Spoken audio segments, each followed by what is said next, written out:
Who killed Gabby Doolin? It is a question which has rocked a southern Kentucky community. The 7-year-old was found dead in the woods at her brother's youth football game on Saturday night. A little girl runs off to play with her friends at a football game. 25 minutes later, she is dead in a creek behind the stadium. The man who did it is standing in the crowd, still watching the game, still pretending nothing happened. This is the story of how a small Kentucky town found him. A town where everybody knew everybody. Scottsville, Kentucky sits close to the Tennessee border, about an hour north of Nashville. At the time of this story, only around 4,000 people lived there. It was the kind of place where you didn't need a phone book. If you didn't know someone personally, you knew someone who did. There wasn't much to do in Scottsville for fun. No movie theater. No mall. What the town had was Allen County Scottsville High School, and on Friday and Saturday nights, its football field was the center of the universe. Kids played Pee-wee and Youth League football there. Parents packed the bleachers. Grandparents brought lawn chairs. It was tradition. On the night of November 14, 2015, that tradition brought hundreds of people to the stadium for a youth football jamboree. Among them was the Doolin family: Brian Doolin, Amy Doolin, and their 7-year-old daughter, Gabriella Doolin, known to everyone as Gabby. Gabby wasn't there to watch football. She was there to cheer. She had her cheerleading squad, and she had her friends, and on a night like this, that was all that mattered to a 7-year-old. Nobody in that crowd knew they were about to live through the worst night of their lives. And somewhere in that same crowd, standing among the parents and the grandparents and the kids, was the person who was going to make sure of it. The last time anyone saw her smile. The game kicked off, and like most kids her age, Gabby didn't want to sit still and watch it. She wanted to run around with her friends. Amy Doolin let her go, on one condition: stay close, stay with the other kids, don't wander off the school grounds. Gabby agreed, and she was gone. For the next while, everything was completely normal. Gabby darted back to her mother in the bleachers a couple of times, just to check in, then ran off again to keep playing. At some point she found her father, who was helping out near the game, and asked him for money so she could get a snack from the concession stand. He gave it to her. She ran off again, laughing, disappearing back into the crowd of kids weaving between the bleachers and the field. Nobody thought twice about it. This was Scottsville. Kids ran loose at football games all the time. It was the safest place in town. Except that night, it wasn't. We can't find Gabby. At around 6:50 p.m., a group of girls came running up to Amy Doolin in the stands. They were breathless, and they looked worried. They had been playing hide and seek. Gabby was supposed to be the one searching for them. The girls had hidden in the restroom and waited, but Gabby never came to find them. Eventually they figured they'd won and came out to celebrate, expecting to find her nearby. She wasn't there. Amy Doolin's stomach dropped. She asked the girls when they'd last seen Gabby. They didn't have a clear answer. She asked around the bleachers. Nobody had seen her either. Amy went looking for Brian. When she found him and told him Gabby was missing, he didn't waste a second. He started searching the area around the stadium immediately. Amy checked the concession stand, since that's where Gabby had last said she was headed. No sign of her there either. Word started to spread through the crowd. Other parents, friends of the family, people who just wanted to help, they all joined in. The stadium PA system crackled with an announcement, asking Gabby Doolin to please come to her parents. Silence. No little girl came running out of the crowd. By the time roughly 40 minutes had passed with no sign of her, Brian and Amy Doolin made the call nobody wants to make. They called the police. The clock nobody could see.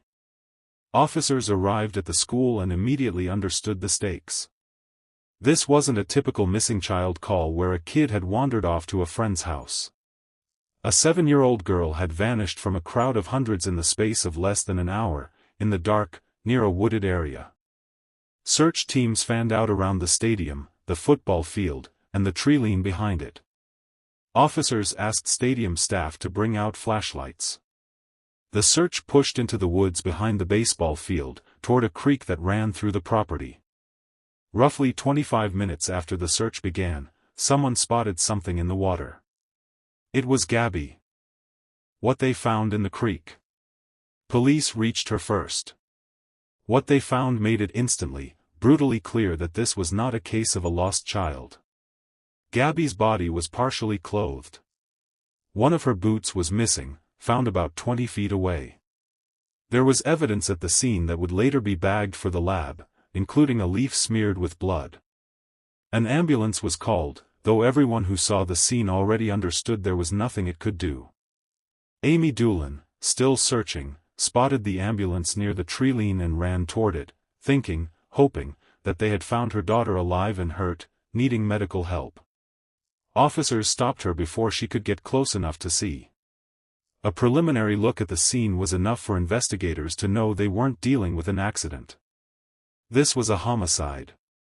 And whoever did it hadn't had time to go far. Because here's the thing, the game was still going on. Hundreds of people were still sitting in those bleachers, waiting for the score, unaware that a little girl's body had just been pulled from a creek less than a quarter mile from where they sat. Which meant the person responsible might still be sitting among them. Locking the doors. Investigators made a decision. They didn't announce what had happened. They didn't want panic, and more importantly, they didn't want the person responsible to realize the net was closing and slip away into the dark.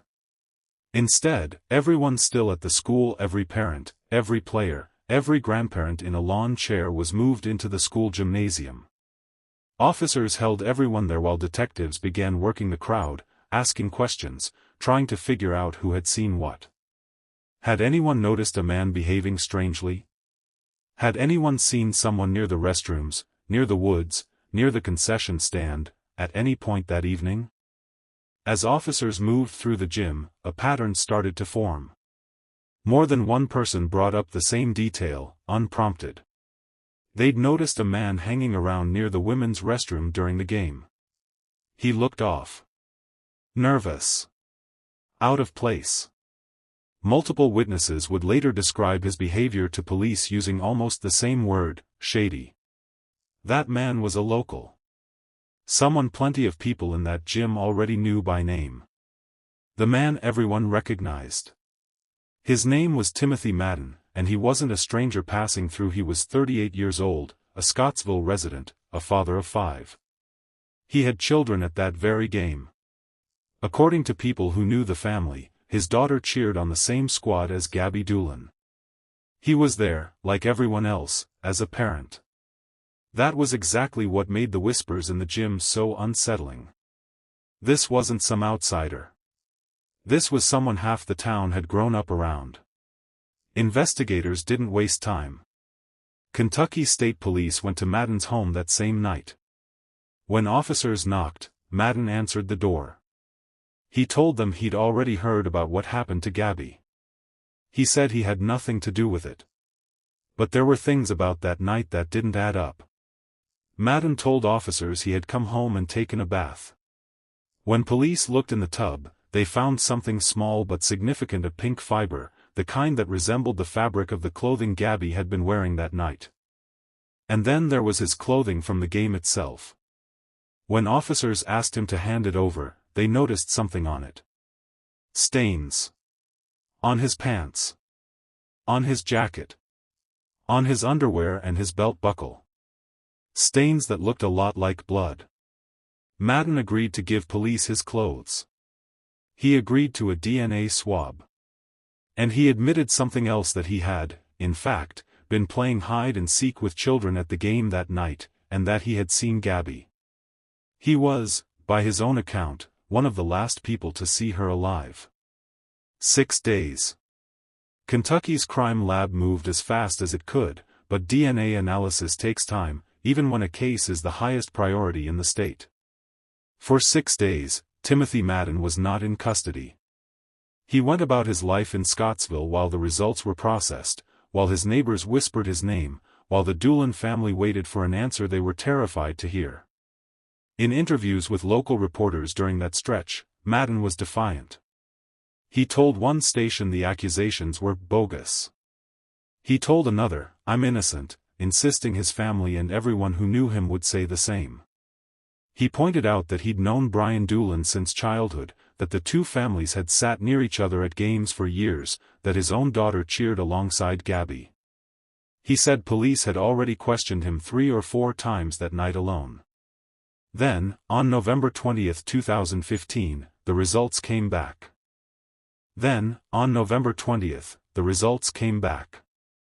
The DNA evidence recovered from Gabby's body matched Timothy Madden. Investigators now had the evidence they needed. Madden was arrested and charged with murder, kidnapping, rape and sodomy.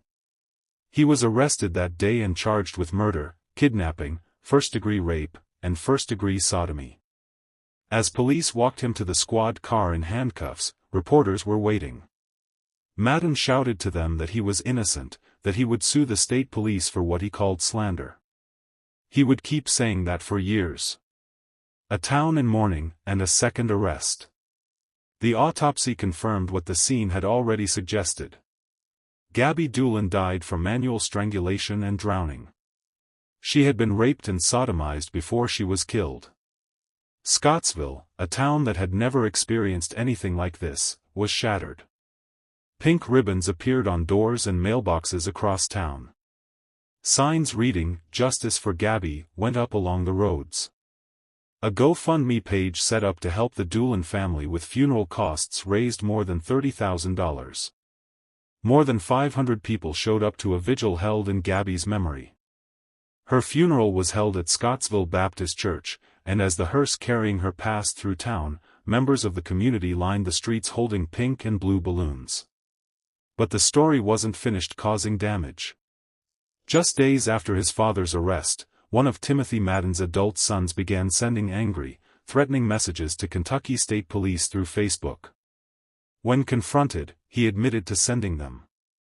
His reasoning, according to police, was simple: he was furious that his father had been arrested.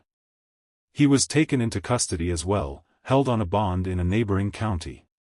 The case against Timothy Madden, though, was not going anywhere near a quick resolution. It was about to enter a waiting game that would stretch on for nearly 4 years. Largely matched the tears of Amy and Brian Doolin. She always smiled. She laughed at everything, things that wasn't even funny. In Amy's hands, And her hair was beautiful. a small reminder of the daughter she has lost. She was a very happy little girl. She was. It was Saturday night. Gabby Doolin was cheering on her older brother at a youth football tournament behind Allen County Scottsville High. She knew where she was supposed to stay. The 7-year-old went with some friends to the concession stand and never came back. I was just screaming her name and stopping everybody that I seen. And I was saying, if you see a little blonde-headed girl wearing all pink,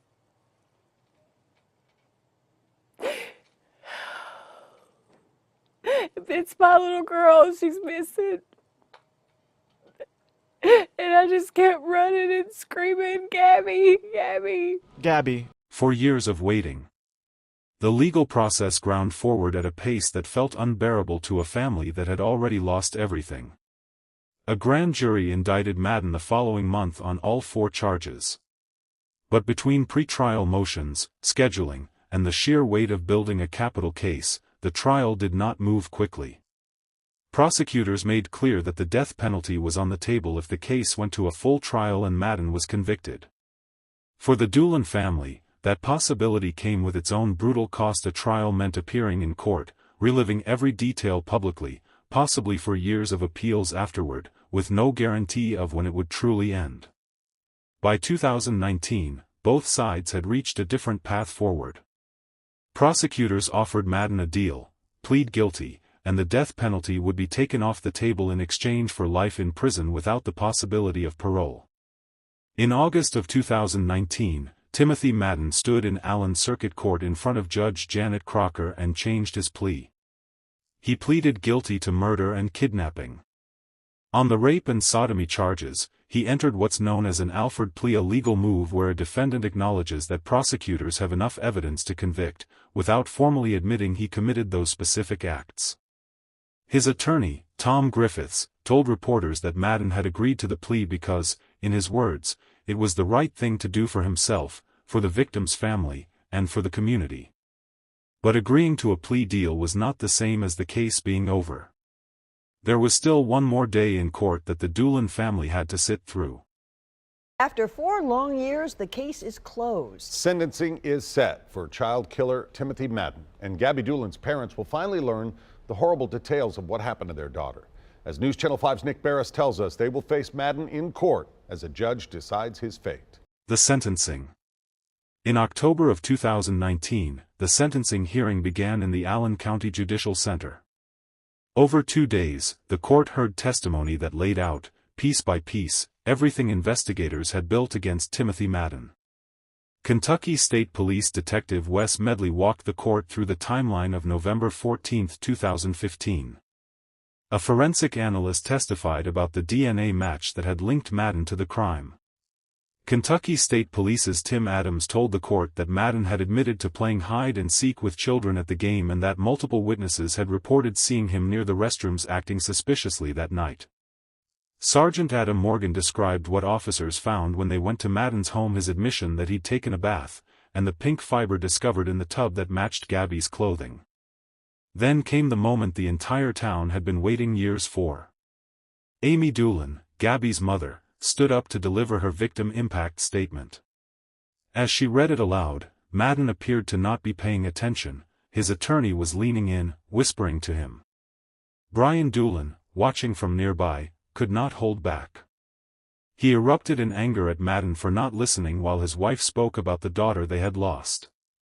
The outburst was severe enough that the judge had to pause the hearing entirely to restore order in the courtroom. When it was finally over, Timothy Madden was sentenced to life in prison without the possibility of parole. What came after? You might think that's where the story ends. It isn't. Gabby Doolin's name did not disappear after the courtroom cleared.